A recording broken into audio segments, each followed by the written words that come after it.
Buenas tardes o buenas noches. Ya siendo las 20 horas de Argentina, les doy la bienvenida una vez más a todos los gibelinos que me acompañan en esta batalla cultural, en esta batalla ideológica.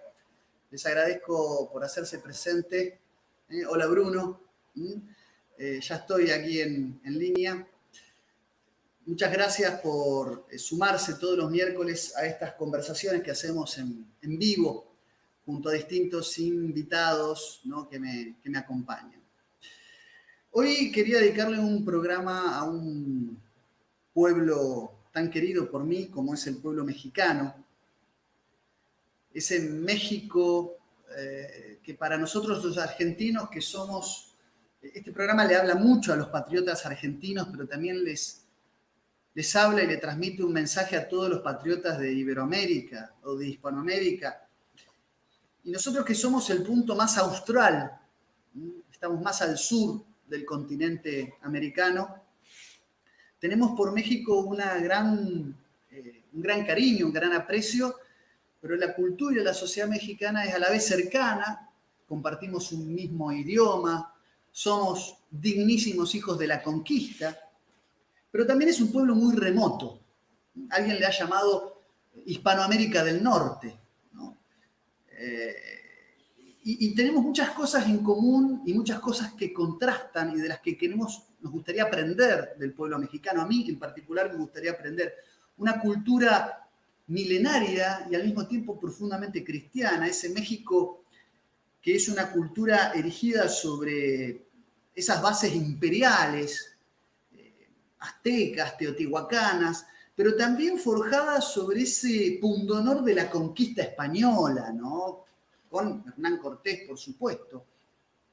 Y esto que la historia oficial nos ha vendido de la conflictividad, ¿no?, entre lo indígena, lo aborigen y lo español, en México se fusionan de una manera muy particular, porque aquel 12 de diciembre de 1531, en Tapayec, cuando la Virgen, ¿no?, que se presentó como la perfecta siempre Virgen Santa María, Madre del Dios verdadero, se le presenta al indio Juan Diego,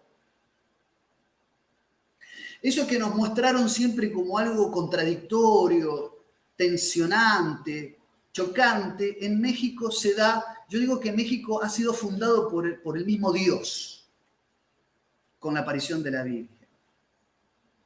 Un México de la independencia, ¿no?, de la España borbónica, tomada por Napoleón, por supuesto, con Miguel Hidalgo y Costilla, el reformador, don José María Morelos, el siervo de la nación, y por supuesto con don Agustín Iturbide, ¿no?, el libertador, y que poco tiempo después, ya en 1846, 1848, se ve envuelta en una guerra territorial con Estados Unidos, que prácticamente le quita 2/3 de la población que era México. Ese México de Maximiliano Habsburgo Lorena, de Maximiliano I de México a partir de 1864. Ese México de Porfirio Díaz Mori, ¿no?, 7 veces en el poder, este militar, 31 años en el poder, algunos que lo han comparado con nuestro caudillo don Juan Manuel de Rosas, que para muchos representaba el atraso, esa pax porfiriana representaba el atraso y no el progreso. Y, por otro lado, ese México de Benito Juárez, ¿no?, el progresismo, el modernismo. Un país que inaugura el siglo XX con las guerras cristeras entre 1926 y 1929. Es decir, la modernización, la desclericalización, bien digo, la secularización, les costó muchas guerras por ese profundo espíritu cristiano arraigado en la cultura y en el espíritu del pueblo mexicano, admirable, mucho para aprender. A nosotros nos han infiltrado de una manera mucho más sumisa, mucho más sutil. Nuestra mansedumbre ha sido escandalosa a comparación de aquellos cristeros que se plantaron contra ese cáncer modernista, que tendrá alguna cosa para rescatar, muchísimas menos que para olvidar ese modernismo metastásico. Y que ya, bueno, luego con Lázaro Cárdenas a partir de 1934, para mí genera transformaciones irreversibles en ese proceso de modernización. Pero digo, este México tan querido, tan amado, en el que estuve en varias oportunidades, me ha hecho cultivar grandes amigos. Le mando saludos a Hugo Suárez, le mando saludos a un montón de amigos en México que he cultivado y con los que sigo en contacto. Y hoy tengo el honor y el placer de hablar con una voz autorizada para hablar de México y las proyecciones del México al mundo globalizado, esta nueva globalidad que se viene. Y este amigo mío es don, sin muchos introitos, lo presento, don Miguel Salinas Chávez, a quien le doy una afectuosa y una calurosa bienvenida. ¿Cómo estás? Buenas tardes, Miguel. Allá son las 17, ¿verdad? Más o menos.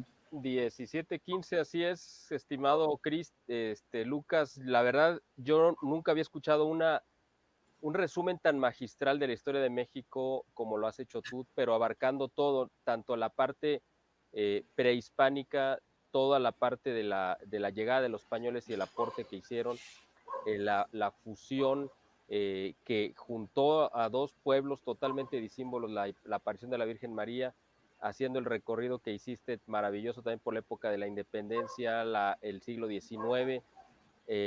Obviamente, bueno, es que yo nunca había escuchado un resumen tan estructurado, tan bien armado y de alguien que entendiera tan perfectamente todo lo que representó para México el llegar a este punto en el que estamos ahorita en la tercera década del siglo XXI, pero para llegar aquí evidentemente hubo una historia atrás que tú la conoces muy bien, que tú la entiendes y que además, bueno, pues creo que te ha apasionado en algún aspecto también involucrarte en esta parte de esta historia. Además, tú conociste en persona uno de esos grandes hombres que ha dado esta patria, de los muchos que ha dado, que fue don Salvador Borrego, que es un titán en todas estas luchas y que ha inspirado a tantos, a nosotros obviamente, y que bueno, pues él es como un botón de todo lo bueno que ha habido en México a lo largo de tantos años. Y yo te agradezco esta introducción, además inmerecida de mi parte en lo que me corresponde,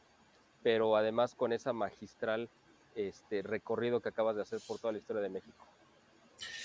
Gracias a vos, Miguel, por tu amistad, por compartir este momento, este tiempo conmigo. Sí, resumen, donde quedan muchísimas cosas, una historia tan compleja, tan rica, realmente es un bastión de la cultura México, por donde se lo ve, o sea, por donde se lo mire. El bagaje cultural del pueblo mexicano es, yo creo que infinito, difícilmente cuantificable.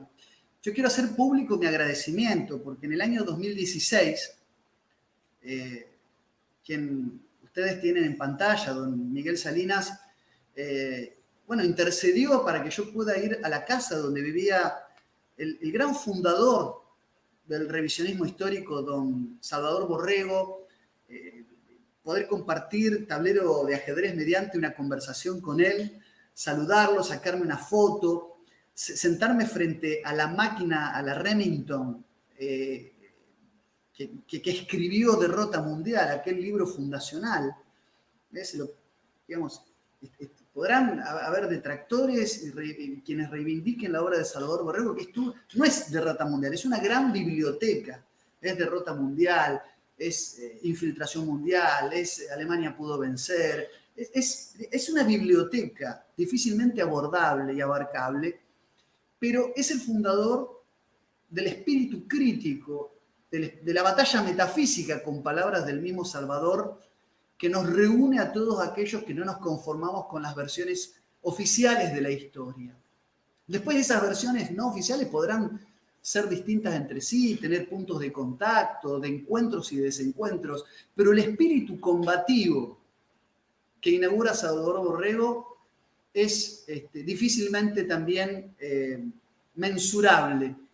Y gracias a este gran amigo que es don Miguel Salinas Chávez, yo tuve el honor de estar con él y compartir un rato y hablar de sus libros y del mío, que humildemente hablaba de la guerra psicológica, pero que también forma parte de su lucha, ¿no? La guerra psicológica, porque eso es el revisionismo histórico, es una batalla metafísica por la imposición y el monopolio de las ideas que nos quieren imponer.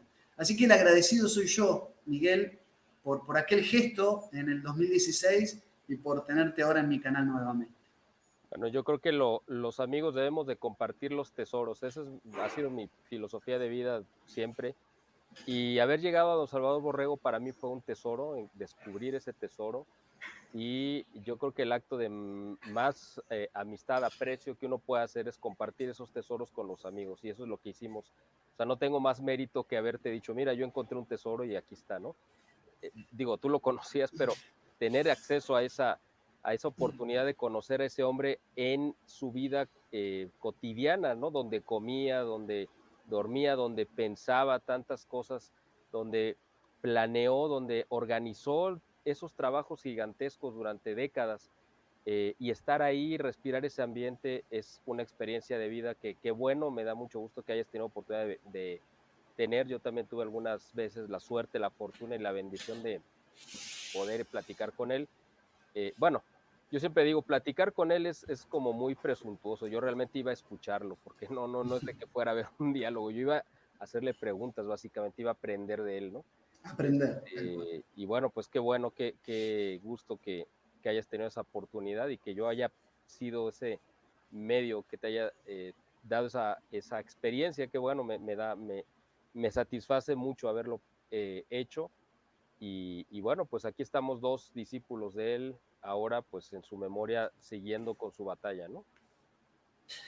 Efectivamente, Miguel Salinas Chávez es director, quiero también pasar a presentarte un poco a vos, es Gracias. director del Boletín de Información e Inteligencia Estratégica, el BIE, que tiene un canal de YouTube, ahora lo voy a poner en pantalla, lo voy a compartir. Y es autor de un libro que me obsequiara en el año 2016, que recomiendo, ¿no? Acá a ver si se ve el título. Sí, Iglesia perseguida, Iglesia verdadera, ¿no? En Miguel Salinas Chávez. Es un libro, Abacar Ediciones. Un libro sumamente interesante porque hace un recorrido nítido, certero, pero de manera accesible, incluso para un público avesado o en estos temas, pero también para un público lego que no conoce sobre estos temas. También es un libro muy llevadero que explica un poco la historia de la Iglesia Católica, de sus persecuciones y las distintas influencias e infiltraciones de los enemigos de la Iglesia de Cristo. Y me llamó la atención, hablando un poco de historia de México, que creo que sigue teniendo un rol fundamental, ¿no? En toda esta batalla, ¿no? Es decir, si cae México, arrastra a todo Hispanoamérica, ¿no? Por ese espíritu tan fuerte y tan cristero, combativo, que todavía sigue vigente. En el capítulo 13 de tu libro, que se llama México, Independencia, Imperio y la toma del poder masónico, ya haces un análisis muy importante cómo apenas en épocas de la independencia, bien digo, ya en épocas incluso de Agustín Iturbide, al poco tiempo, ya las logias masónicas empiezan a operar y ya empiezan a modificar el curso de los acontecimientos. Hablas de que su religión son las leyes, los sistemas de leyes seculares, y empiezan a forjar un México ayornado y adecuado a los intereses mundialistas, totalmente enajenado de sus bases fundamentales, guadalupanas y cristianas. ¿Cómo crees que ha sido el derrotero histórico, resumidas cuentas, de ese México a partir de la influencia de estas logias hasta el día de hoy, si se quiere? ¿Cuáles son sus implicancias? O sea, ¿cuáles son las fuerzas que se siguen dirimiendo hacia el interior de México y también de la Iglesia Católica, porque en realidad en tu libro el foco está puesto en la Iglesia, ¿no? Pero sí también te adentras un poco y le dedicas ese capítulo al rol de México en toda esta historia. Bueno, yo creo que, pues como tú bien lo dijiste también en la introducción, el papel de México es fundamental para, pues en parte yo creo que para la historia de la Iglesia Universal, aunque nuestra entrada fue relativamente hace poco, hace 500 años, entramos, perdón, se fue aquí la imagen, dame un segundo. Está bien. Ahí, ahí mientras, ahí te recuperé. La entrada de México a la historia de la iglesia pues se da hace 500 años, ¿no? Cuando llegan los españoles, pero realmente la iglesia voltea los ojos hacia México con la aparición de la Virgen de Guadalupe en 1531. Eso fue un parteaguas, yo creo que para la iglesia universal, porque la imagen de la Virgen de Guadalupe representa, como tú sabes, pues la mujer vestida de sol con la luna bajo sus pies, que es de la que se habla en el Apocalipsis, que va a ser la que triunfa al final de los tiempos. Es decir, es una imagen que rompe las barreras del tiempo, porque aunque tuvo un momento histórico que se presenta en el 12 de diciembre de 1531, pero es una imagen que en realidad en el tiempo, en la cronología humana, no se ha cumplido, porque todavía no ha triunfado. Es decir, esa imagen que vio San Juan, que se quedó estampada, es una imagen que aunque nosotros la vemos, realmente es una imagen que nos está hablando de un futuro que no se ha cumplido. Eso es yo creo que lo que nos habla de la atemporalidad de Dios, donde es un presente continuo desde la aparición de la Virgen de Guadalupe hasta que se cumpla esa promesa de que ella va a derrotar a la serpiente, porque incluso en la imagen no aparece ya esa serpiente pisada, porque significa que ya fue echada al infierno. Es decir, a partir de ahí la iglesia voltea sus ojos hacia México para decir, bueno, ¿qué pasó aquí que la Virgen decidió aparecerse ahí?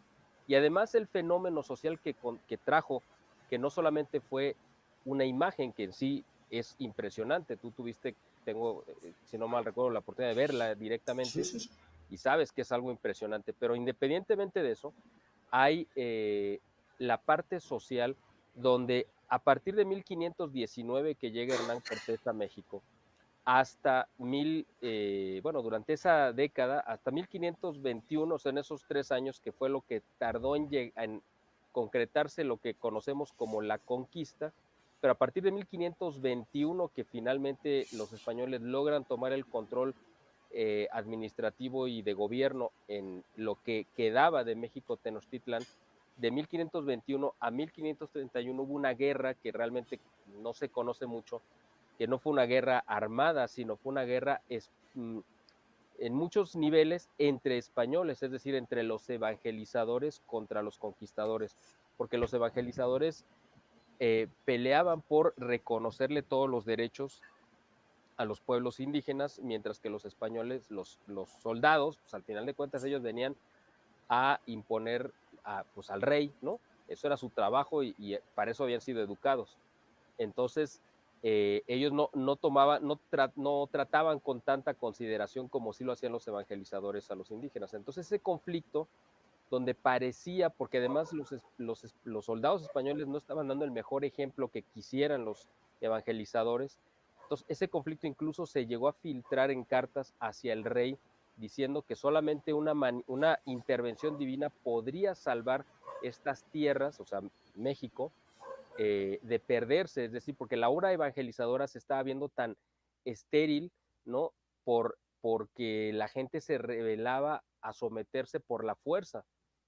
Entonces, en ese momento es cuando viene la intervención de la Virgen y ahí sí es donde se termina ese conflicto que duró 10 años y todos quedan pues uniformados bajo un solo manto, que es el manto de la Virgen de Guadalupe, donde ahí todos se sentían identificados y se veían identificados. Estaba la Virgen, la Virgen con un tono de piel mestizo, porque no era ni blanco, ni era totalmente de piel oscura, sino era una mezcla precisamente, y ahí era donde se mostraba esa nueva humanidad que iba a surgir en México. Eh, por eso fue también que los enemigos de la iglesia le pusieron particular atención a lo que pasara en México y ellos esperaron el momento para lanzar su golpe y ese momento llegó precisamente a partir de pues poquito antes 1808, digamos, cuando entra Napoleón a España y es cuando ellos dicen, este es el momento de soltar el golpe para romper esa unión que había entre España y Nueva España, que era pues un solo reino. Y este proceso, como era el de Argentina y pues el virreinato de Lima, pues iba a llegar un momento en el que se iba a llegar a ese punto de maduración social en el que podíamos nosotros decidir nuestro destino, pero tenía que ser un proceso pacífico, armonioso y ordenado. Y la guerra de independencia pues no tuvo ninguno de esas partes porque fue violento, fue anárquico y fue totalmente desordenado. ¿Y por qué? Bueno, pues precisamente porque quienes la instigaron detrás de los grandes héroes de nuestra patria fueron los intereses que querían que se rompiera de la manera más violenta para dejar totalmente debilitado a las dos partes, tanto España como a la ex Nueva España, que ahora se iba a llamar el Imperio Mexicano. Las logias masónicas no se sabe exactamente cuándo empezaron a entrar a México, se cree que fue antes de la época de la independencia, pero donde ya se tiene como bien identificado es prácticamente a partir de 1821, cuando se logra consumar la guerra de independencia y Estados Unidos inmediatamente dice, bueno, ¿quiénes son estos vecinos que me surgieron de repente? Yo sabía que mis vecinos eran el reino de España, pero ahora estos ya son, ya no este es el reino de España, este ya es otra cosa. ¿Quiénes son? Y entonces envían agentes para investigar qué es lo que estaba pasando en este nuevo país, que además era gigantesco, eh, y resulta que ellos envían como por representante a una persona de apellido Poinsett, Robert L. Poinsett, que fue quien trajo la primera logia ya ahora sí formal a México y trajo el rito yorquino para establecerse como que fuera el rito que tenía que seguir los mexicanos.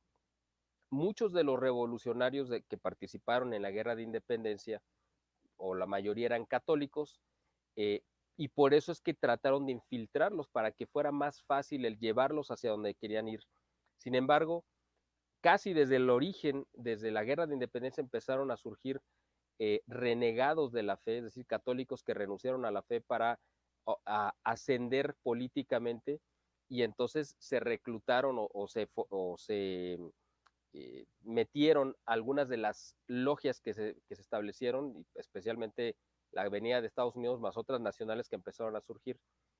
Y desde entonces, pero esto tenemos que irnos un poco más atrás, porque esto no fue una idea, una ocurrencia solamente de Estados Unidos. Estados Unidos también está empezando su vida independiente. Realmente el enemigo real de España, de Nueva España y posteriormente de México y de toda Hispanoamérica ha sido el Imperio Británico. Ese es verdaderamente el enemigo. El enemigo jurado de España, porque además lo que España vino a hacer en América en general, porque fue el mismo proceso en todos lados, fue crear un nuevo modelo de civilización que se llamó la hispanidad. Es algo que España no conocía, es decir, no lo tenían ellos en sí mismo, sino lo vinieron a descubrir aquí. ¿Y en qué consistía la hispanidad? Bueno, pues era el mezclarse genéticamente con los nativos, el desarrollar lo que malamente se ha llamado colonias, pero que nosotros nunca fuimos colonias, sino fue una extensión del reino, por eso se llamaban virreinatos, eran extensiones del reino, a las cuales se les dotó de toda la tecnología y el avance científico para desarrollarlas, homologarla en cuanto a conocimiento con lo que se tenía en Europa y que lo que se obtuviera como fruto se quedara en el territorio. Eso es algo totalmente fuera de, es un hito en la historia porque eso no existía, no se había hecho antes. Lo que existía antes de eso, pues todos los imperios, todos, llegaban, explotaban un territorio, sacaban su riqueza y quizá mantenían una administración que fuera afín al dominante, pero la ganancia toda se la llevaba el imperio. Pero acá en España fue al revés. España se quedó con un 20% y el 80% de la riqueza se quedó aquí. Por eso existen ciudades, catedrales, universidades, caminos, hospitales y toda la obra gigantesca que hizo el imperio español, que obviamente los defensores de la leyenda negra pues han tratado de ocultar y de negar. Pero está ahí, eso no se puede ocultar, eso está ahí a la vista de quien la quiera ver. Eh, Sabía Inglaterra muy bien que España ahora ya no solamente era el enemigo, sino que España había tenido hijos y esos hijos estaban en América y habían crecido muy frondosos, muy fuertes, muy saludables. Entonces había que destruirlos. Lo que hizo Inglaterra al intervenir favoreciendo las guerras de independencia de todo el continente, porque tú sabes que Inglaterra metió la mano directamente, fue amputar miembros del cuerpo a España, es decir, España era la cabeza, pero tenía brazos, piernas, etcétera. Y ese gigante le fue amputado las partes del cuerpo y quedó España mutilada.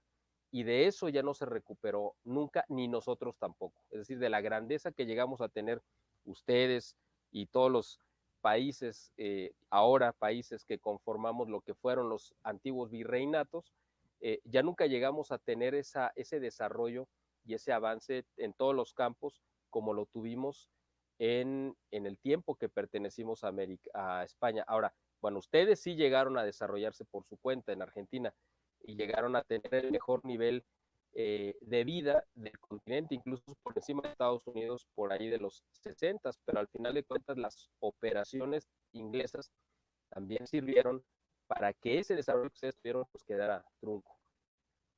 Entonces aquí vemos que se juntan dos enemigos que muchas veces actúan al mismo tiempo y muchas veces además son el mismo, los enemigos de la iglesia y los enemigos de España. En la parte de los enemigos de España está Inglaterra, claramente, en la parte de los enemigos de la iglesia, pues ya sabemos, y en el libro viene relatado desde el primer capítulo, quiénes son y cómo han actuado estos enemigos para tratar de acabar con el legado de Cristo.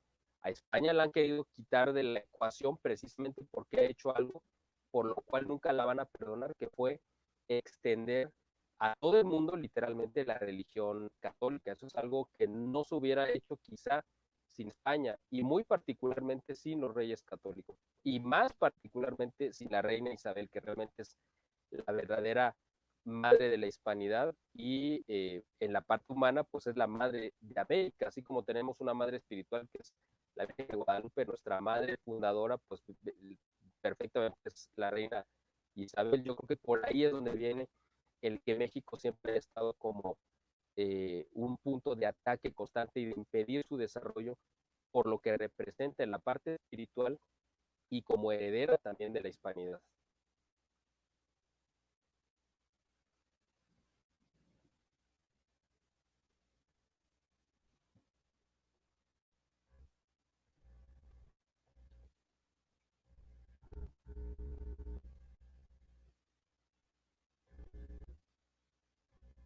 No te escucho, dame un segundo, porque no sé si tu micrófono se apagó. A ver, no, es que no te escucho.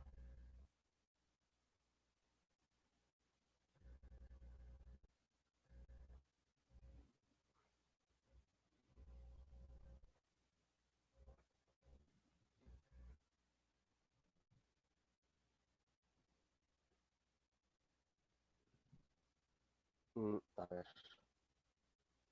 Ahí está. ahí está, ahí está. Hola. Sí, Ya, ya. sí, ahí está. ¿Ahora sí? Perfecto, sí. Perfecto. Bien. Yo que estaba muteado, ahí me avisaron también Ok. por el chat. No, mencionabas, Miguel, clarísimo el análisis y lo que aportás. Mencionaste al Imperio Británico como el principal enemigo, ¿no? De México como consecuencia de ser enemigo de la hispanidad, ¿no? Como gran difusora del catolicismo y de la cristiandad. Y mencionaste Estados Unidos, que estaba en todo caso también forjándose en aquellos años de la independencia todavía como nación, de 1776 a 1805, 1810, todavía estaba en ciernes esa construcción norteamericana. Hoy, ¿cuál es tu análisis respecto de Estados Unidos? Cuando asumió Donald Trump, quiero entrar un poco también a la situación actual, ¿no?, del panorama mundial. Cuando asumió Trump y habló de esos muros que iba a levantar, las miradas de la prensa internacional se pusieron en México, ¿no?, por una cuestión lindante, por una cuestión limítrofe. Esto de poner muros implicaba casi como una ofensa o un ataque al pueblo mexicano y a la posibilidad, ¿no?, de que sea el inmigrante mexicano el que se ve afectado principalmente cuando se habla de los latinos en Estados Unidos. Sin embargo, sabemos que la facción más representativa del globalismo en Estados Unidos no es Donald Trump.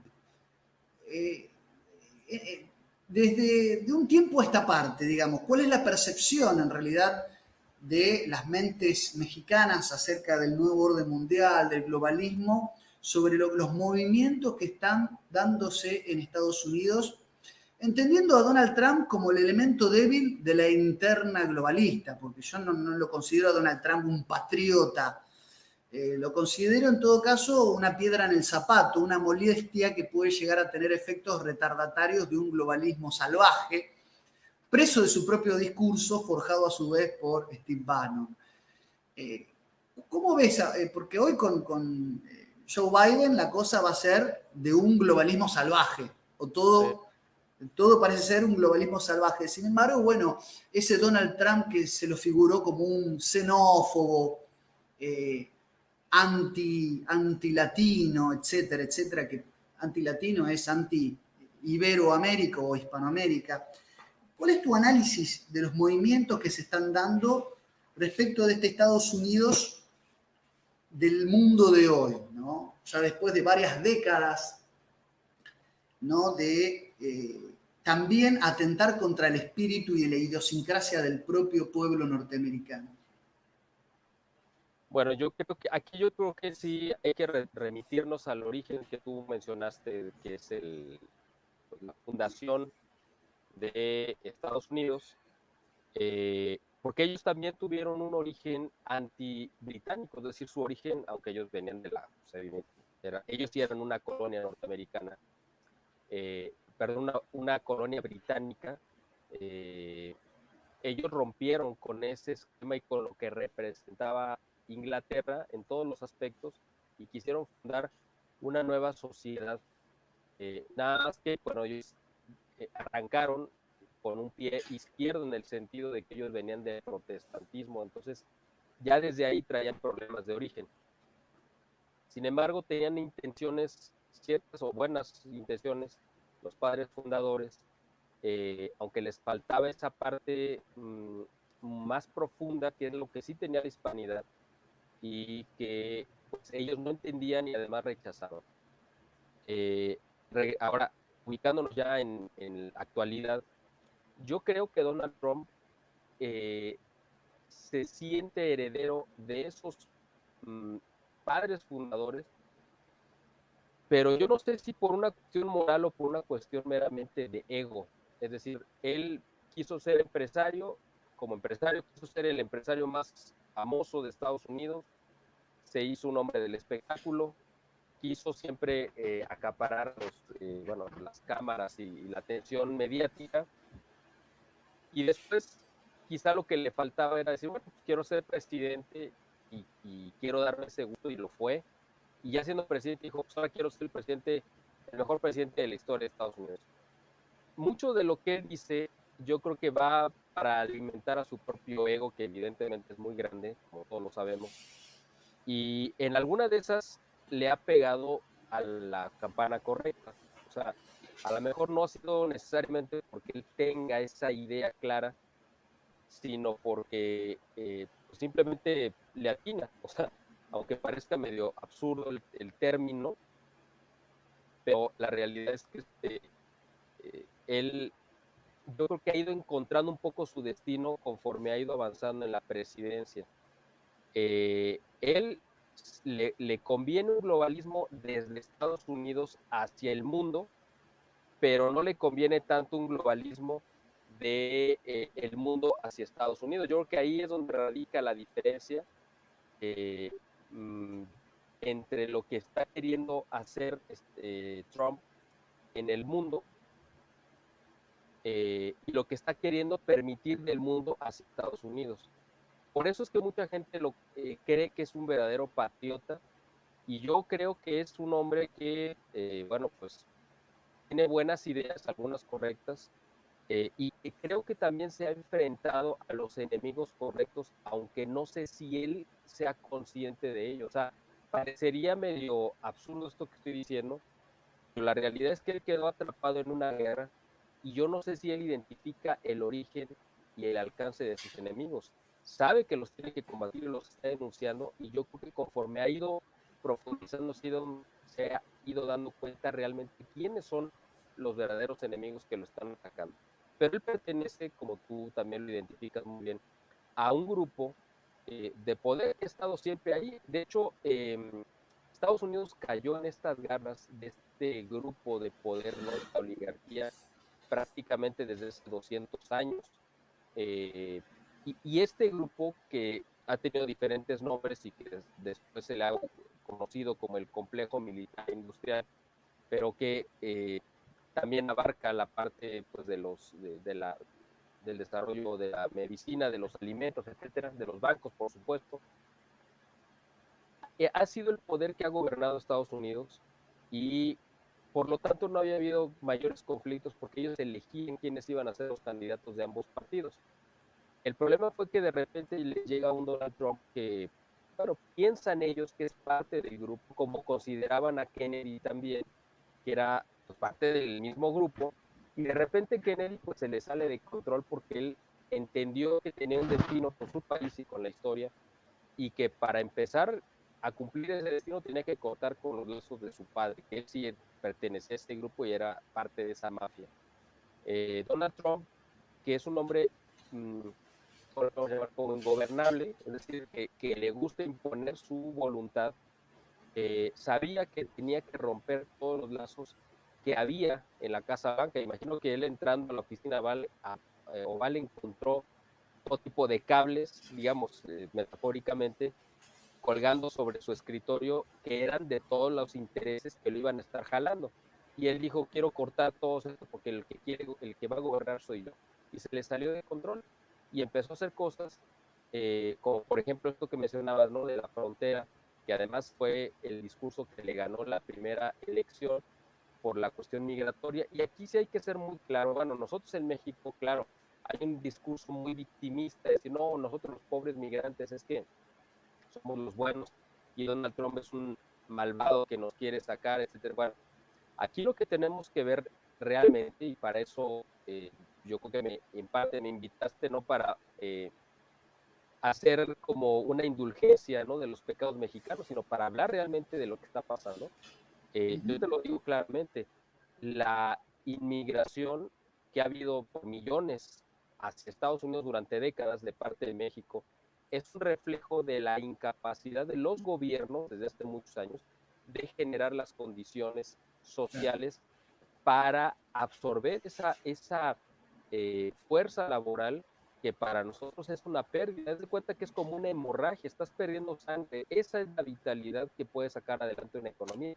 Esa sangre se ha ido a otro torrente sanguíneo que ha sido el de Estados Unidos, y ahí ha aprovechado el gobierno de Estados Unidos y la sociedad norteamericana esa riqueza de esa sangre que está llegando y llegando y llegando, pero que de repente se convirtió en una hemorragia que ya no la pueden controlar. Y por supuesto que en esa sangre también vienen virus y bacterias, que es lógico, que son los que han generado problemas en la frontera, porque evidentemente dentro de la gente que se ha colado hacia Estados Unidos también ha habido delincuentes y narcotraficantes. la mayor parte de la gente que va a Estados Unidos, sean legales o ilegales, van a trabajar y a aportar sus talentos a la sociedad norteamericana. Eso también hay que dejarlo muy en claro.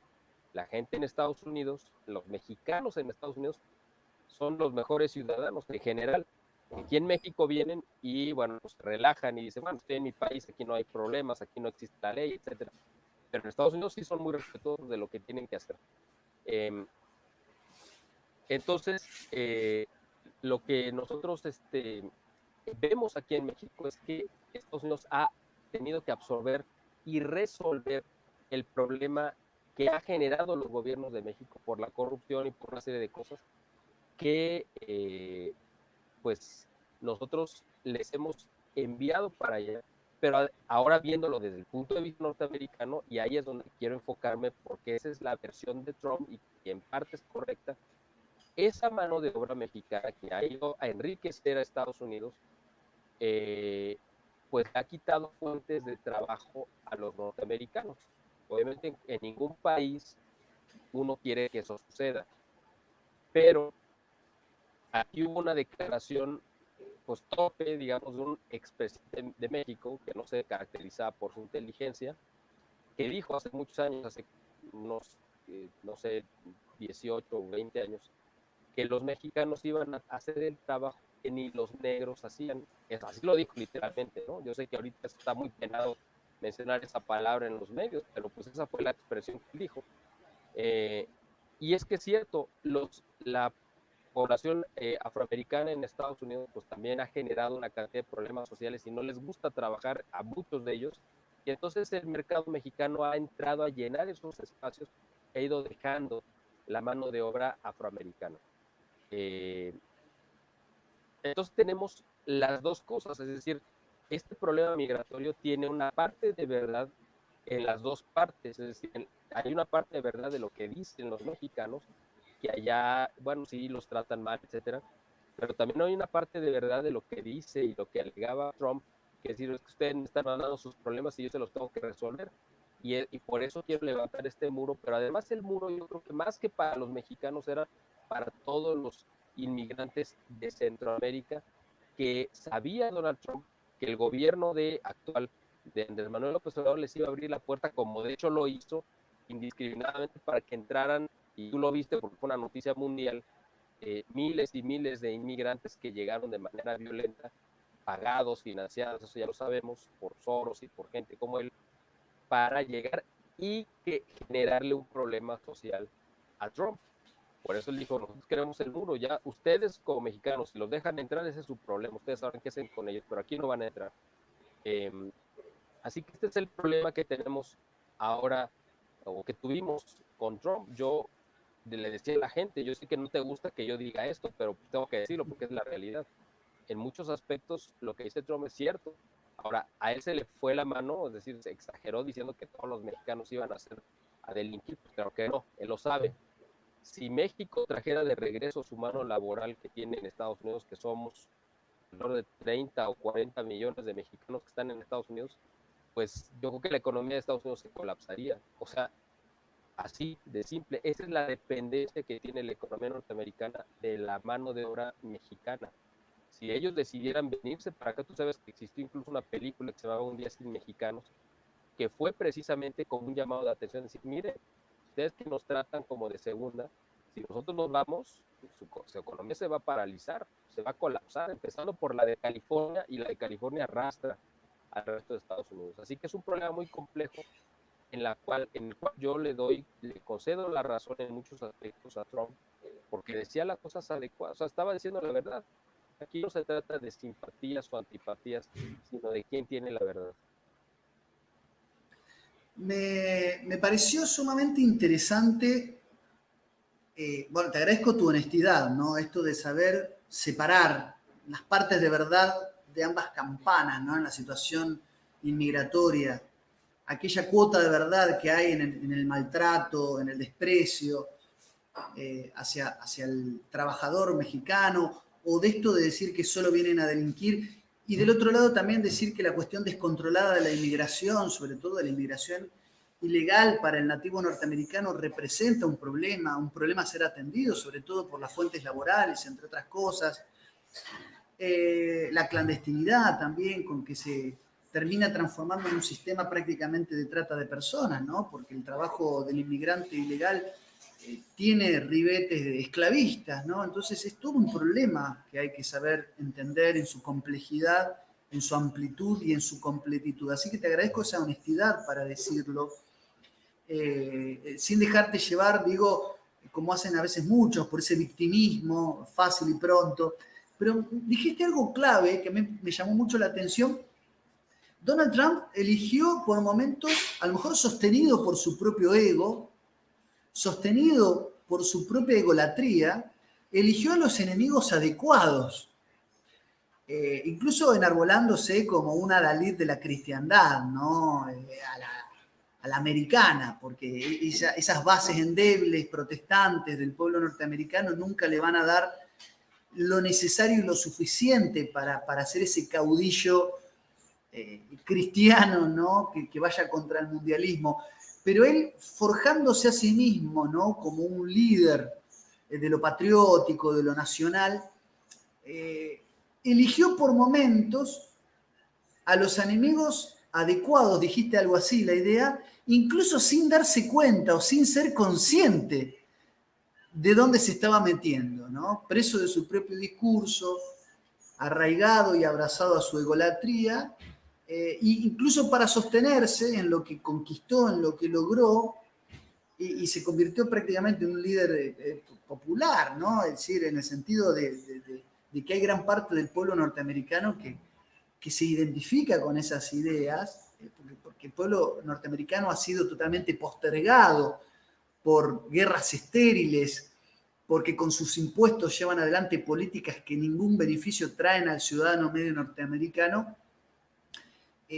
casi sin saberlo, y en su capricho ególatra, se metió con los enemigos adecuados. Eso me pareció sumamente brillante de tu análisis, y hay mucha tela para cortar ahí, ¿no? Es decir, es como... Y después se metió en esa cruzada y la tuvo que llevar adelante y seguir adelante como pudo, hasta donde pudo, hasta el presunto fraude electoral. Digo presunto no porque no crea que no haya habido, sino porque, bueno, va a ser, lo veo difícil que lo puedan demostrar, ¿no?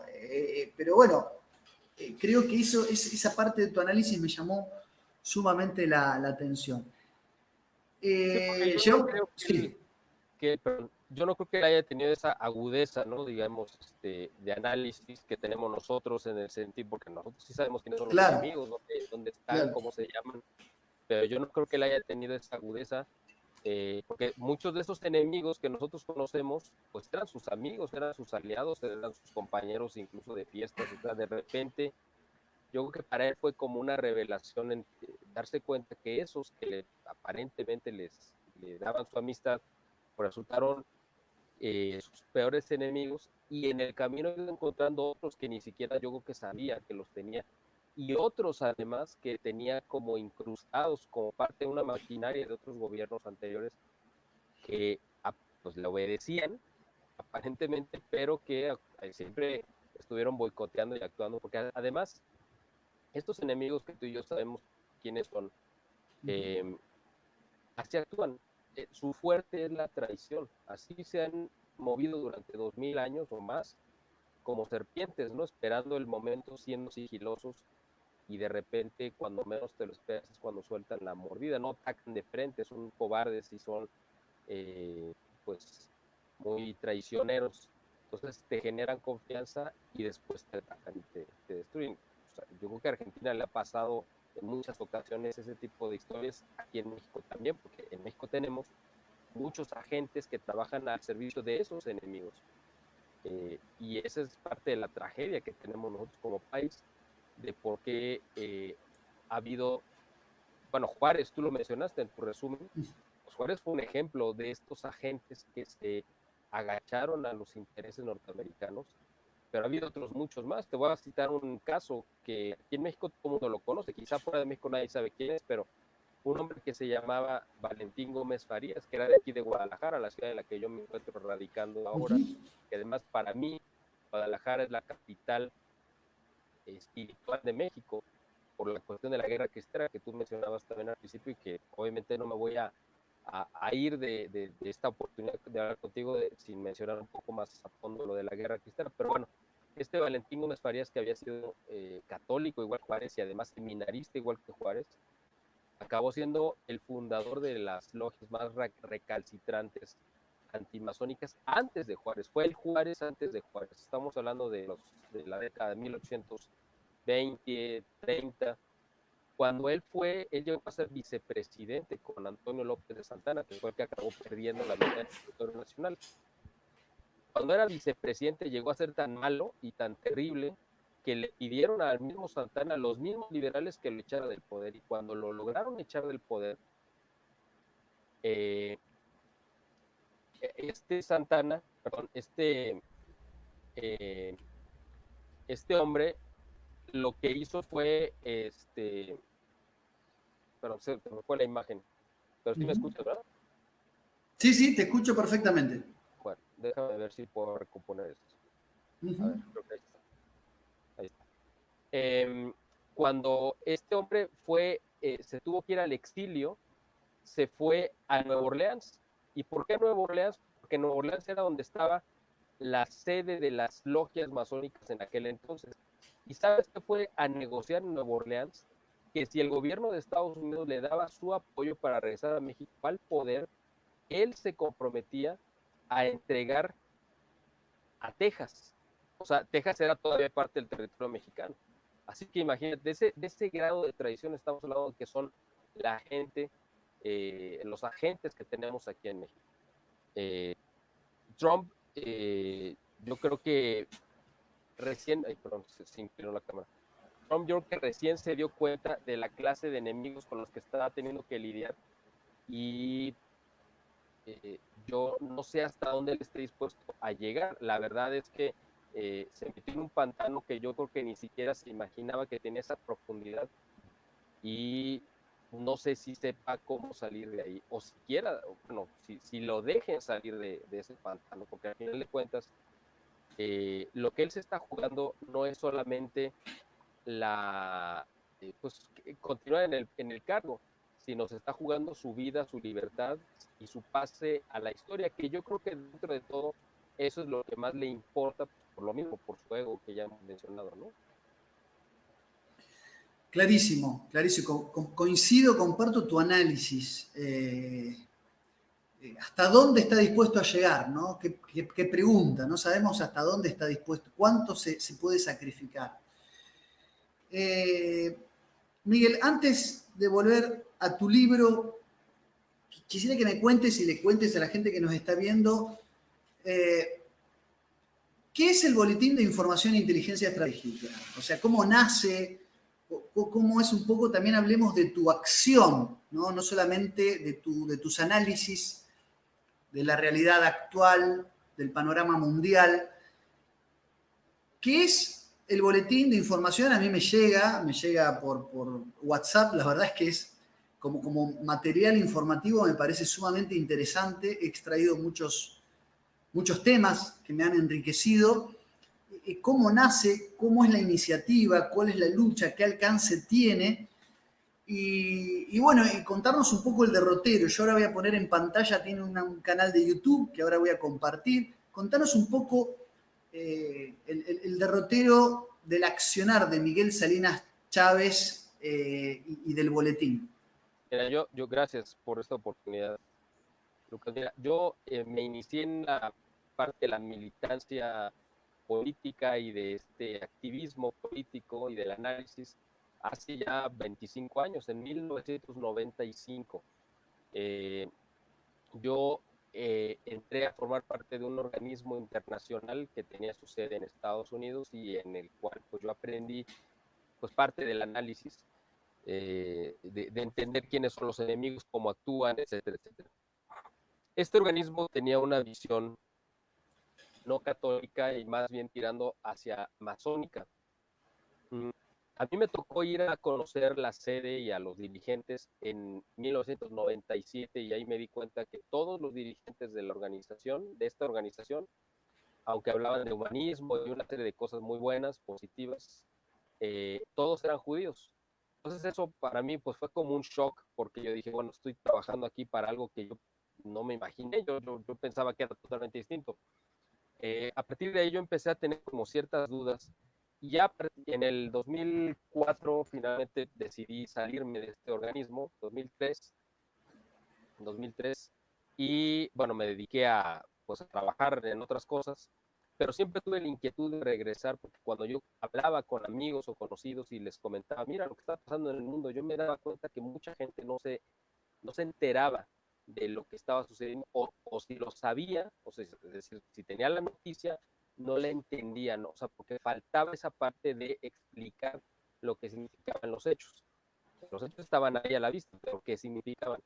Ahí es donde yo vi una oportunidad como un servicio pues, a mis amigos, a la sociedad, y finalmente en el 2013, hace 7 años, poquito más, decidí junto con mi esposa de crear una página de análisis de las noticias donde pudiéramos nosotros eh, pues presentar nuestra opinión, nuestro punto de vista, nuestro análisis desde la óptica católica, pero también ubicándonos que estamos en los últimos tiempos, no en el fin del mundo, pero en los últimos tiempos, ese tiempo turbulento que viene en mucha parte de las profecías de la Biblia que sabemos que nos está tocando vivir.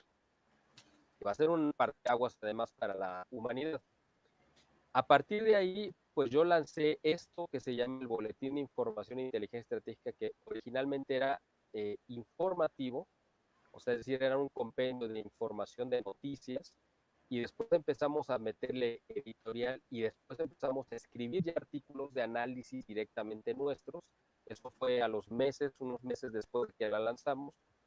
Y a partir del 2014 que empezamos a publicar, hemos ya publicado análisis propios nuestros. Yo creo que han sido alrededor de unos 500 artículos de todo tipo de temas que te puedas imaginar, de historia, de arte, de filosofía, de política, de economía, de religión, de ciencias, no sé si lo había mencionado, en fin, de todo tipo de temática, con la idea de presentar un análisis uniforme, es decir, la misma interpretación para los diferentes temas, es decir, en todos sí buscamos llegar a la verdad y entender la razón, la raíz de los acontecimientos.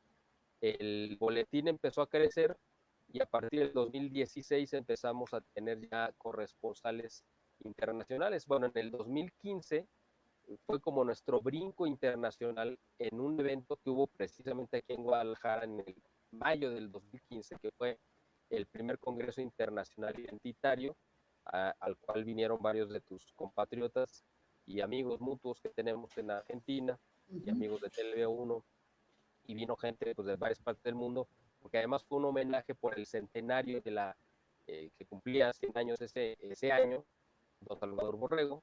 Entonces se hizo este evento.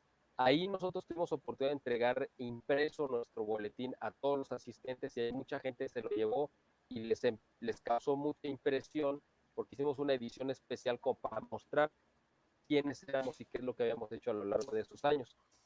A partir del 2016 empezamos a crecer de manera internacional teniendo corresponsales, primero en España y de ahí nos extendimos a otros países.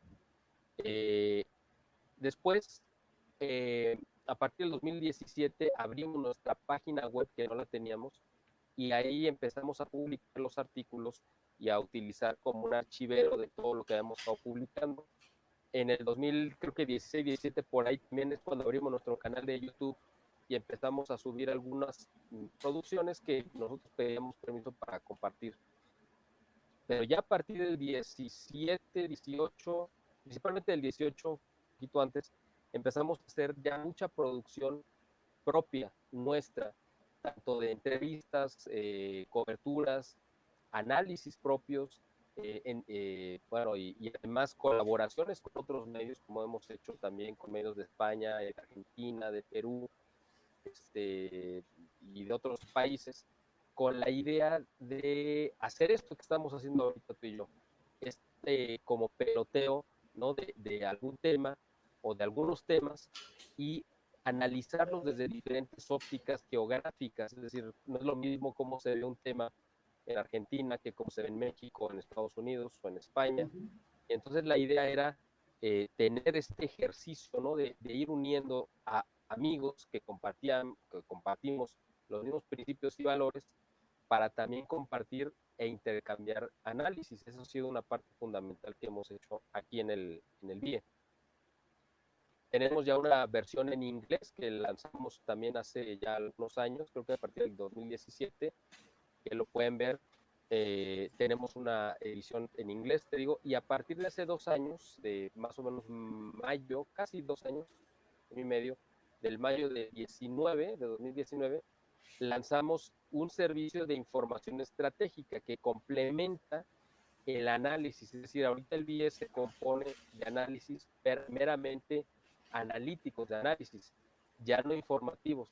Por eso sacamos una versión informativa, meramente informativa, donde nosotros recopilamos notas que creemos relevantes a nivel mundial y las compilamos y las enviamos 2 veces por semana a un banco de datos de miles de lectores que tenemos vía electrónica, pero que además se replica, no sabemos hasta dónde ni qué tanta difusión llegue a tener, porque tú sabes que a lo mejor te llega a ti por WhatsApp y la reenvías a tus contactos y de eso nosotros ya no tenemos idea.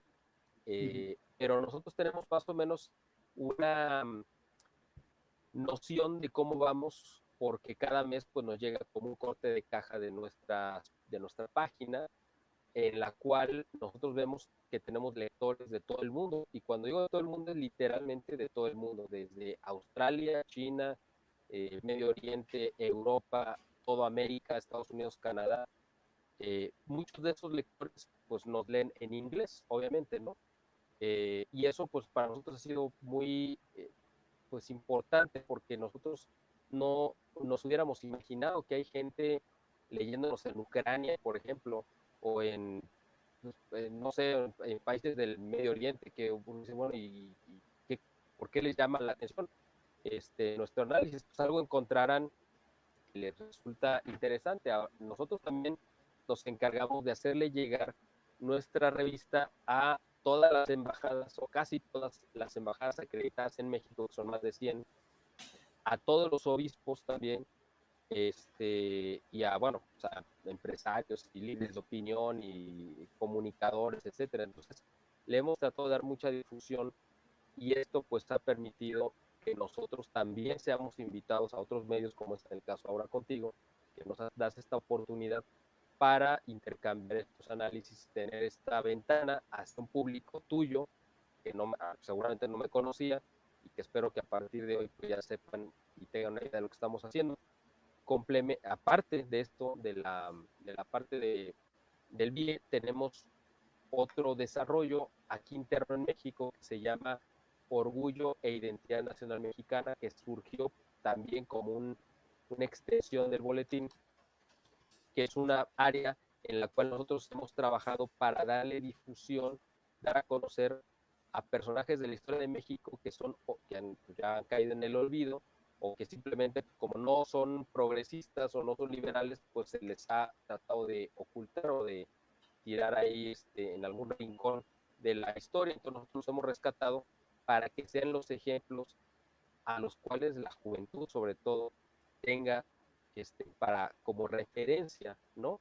De industriales, políticos, intelectuales, artistas, religiosos, etcétera. O sea, hemos abarcado de todo tipo de actividades y hemos descubierto grandes tesoros también de personajes de la historia de México, y además tuvimos la oportunidad de transmitir este contenido en los dos medios de comunicación quizá más vistos y oídos de nuestro país, que es Televisa, que es la compañía de televisión más grande de habla hispana en el mundo, y además una cadena de radiodifusión nacional en México, que es Imagen, y ahí estuvimos publicando estas cápsulas durante pues bastante tiempo, y eso le dio mucha difusión y mucha gente descubrió grandes personajes de la historia. Entonces estamos comprometidos totalmente pues con esto, con la misma causa que tú tienes, ¿no? Que es la defensa de la verdad, la difusión de la verdad, el combate a estos enemigos de la humanidad que tenemos, y en la parte, bueno, ya local nuestra, pues también darle difusión a estos personajes de la historia que nosotros consideramos que son el modelo a seguir y que son realmente el ejemplo de los verdaderos mexicanos. No son el Chapo Guzmán, ni los narcotraficantes, ni los delincuentes que ahorita desgraciadamente ocupan los encabezados de la prensa mundial. Esos no son los mexicanos que nos representan a la mayoría, sino son estos, que son gente trabajadora, honesta, talentosa, que ha apostado por un México mejor, y esos es a los que nosotros queremos presentar para que la gente se inspire en ellos, no en los narcotraficantes. Impresionante la red que han generado con el boletín. Invito ya mismo a todos mis seguidores a, bueno, a sumarse, ¿no?, a esta red de información, a compartir. El hecho de que tenga su versión angloparlante, me imagino que les ha generado, bueno, una ventana de expansión sumamente interesante. Así que, bueno, es sumamente encomiable, es sumamente elogiable y recomendable el trabajo del boletín. Y bueno, y también de bueno, de este nuevo espacio que es el Orgullo de Identidad Nacional Mexicana, que también damos a conocer. Así que sí, la idea es darle a conocer a mi público un poco estas nuevas posibilidades y estos nuevos actores que tenemos que dar a conocer.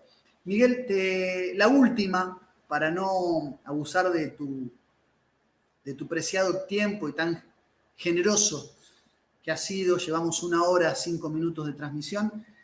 Me han preguntado mucho mientras hablabas por el libro. Preguntarte es, si yo quisiera conseguir este libro en Argentina, ¿hay alguna versión digital? ¿Te pueden escribir de alguna forma que se los haga llegar, aunque no sean en papel? Y si tenés, y la otra pregunta anexa es si tenés algún otro proyecto, alguna otra publicación o libro, no sé, algún proyecto también de futuras o nuevas publicaciones. Contanos un poco eso. Ok, bueno, el libro lo tenemos en versión digital. Tengo entendido que se puede descargar de la página. Uh-huh. Déjame deshacer un poquito porque se me está cayendo la cámara. Bueno, Tengo entendido, ahí tenemos una tienda en la página donde tú abriste. Tenemos una uh-huh. tienda virtual y tengo entendido que de ahí se puede descargar, la pueden comprar y descargarlo versión digital. Eso es la parte del libro. Otra parte sobre lo de los proyectos de algún otro libro, ahorita no, pero estoy trabajando en un proyecto que seguramente te va a sorprender porque es algo que ni siquiera, yo que no sabía ni siquiera que estoy haciendo. Estoy terminando de grabar un disco cantado por mí, Uh-huh. porque antes, bueno, eso fue la parte de la historia que me brinqué. Yo antes de dedicarme a toda esta parte del análisis y del activismo político y todo eso, yo había estudiado para cantante de ópera. Eso es realmente a lo que yo me quería dedicar. Te escuché cantando el Ave María. Ah, Me sorprendió, desconocía esa faceta musical artística, así que muy recomendable también escuchar la música bueno, el sacra cantada asunto, por Miguel. gracias, querido Lucas. Mira, el asunto fue que yo dejé el campo del canto por dedicarme a la militancia política. Eh, yo seguí cantando de manera, pues, como de aficionado hasta el 2006.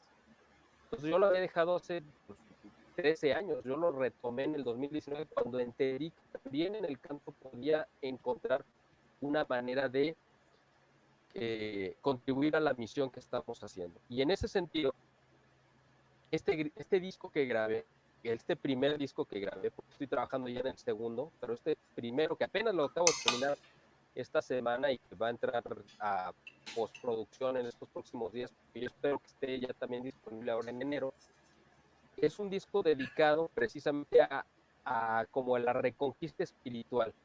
Eh, Trae, bueno, varias versiones del Ave María, eh, Uh-huh. tres versiones del Ave María, y trae otros cantos también, algunos de los himnos cristeros que se cantaron, y cantos que tienen que ver con la defensa y la guerra espiritual, ¿no? ¿Por qué? Porque yo quiero aportar en ese sentido a la gente que tiene esa inquietud espiritual, es decir, la gente que leyó el libro, por ejemplo, ¿no?, de la iglesia, pues ahora lo pueden entender este combate desde la parte musical también, porque habla de lo mismo, ¿no? El combate al demonio y la defensa de la fe, etcétera, etcétera.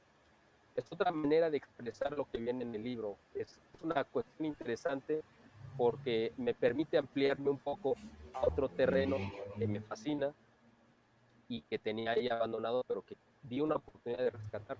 Ahora, también esta parte de orgullo e identidad nacional mexicana la pienso desarrollar con un proyecto musical para cantar algunas de las piezas que representen a México, ¿no? Porque también en la parte musical, y eso yo creo que es importante y eso nos daría para otro programa, la música tiene una influencia tremenda en la mente humana, para bien o para mal, o sea, para los dos sentidos.